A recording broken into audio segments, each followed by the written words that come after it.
All right, challenge 3 I have up on screen. I have just kind of hit record again pretty much as soon as I've started looking at it. And I think I'm going to be all right with this one. Now, interestingly, this leans in a little bit that the random thing I ended up doing yesterday with sequence is quite a nice kind of element of what I think my solution will be for this.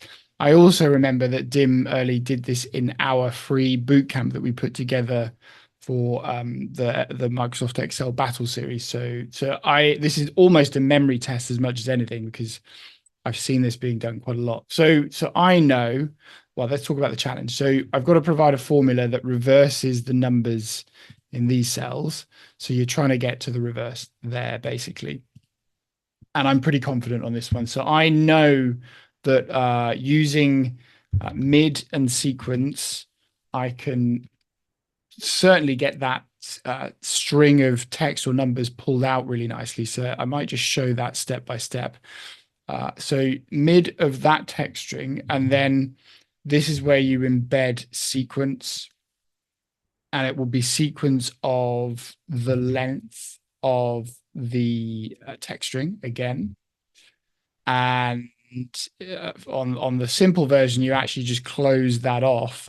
You close off the sequence and the len, and then you just state that you want this in steps of 1. So that will split out each character from within my cell, my text string.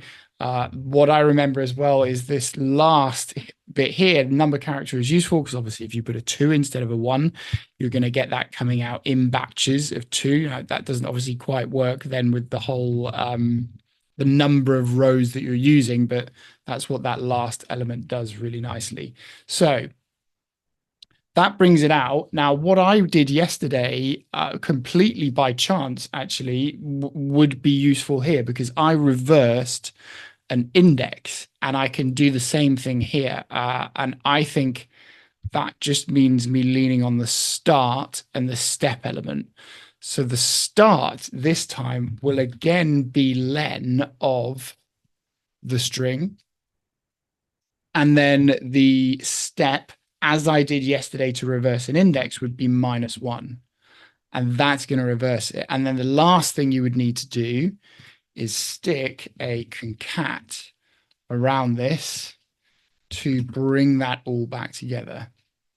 And that is the answer. Now, I don't think this will work.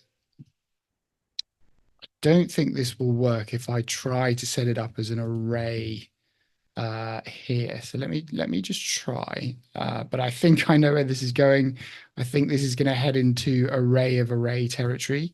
But let me just see if I can prove it. This is really for my own benefit, just to try and prove my understanding. Yeah, so that does not leave me with an array of all of those answers. So again, I think that's the array of an array challenge or blocker with Excel at the moment. I don't think I'm clever enough to figure out how to work my way around that to get this as a dynamic array output that spills. But I think I've answered the question there. So what have I done? Sequence with len and mid, concat to bring it all back together. Job done. Less waffle today. It's bank holiday. I shouldn't be doing this anyway.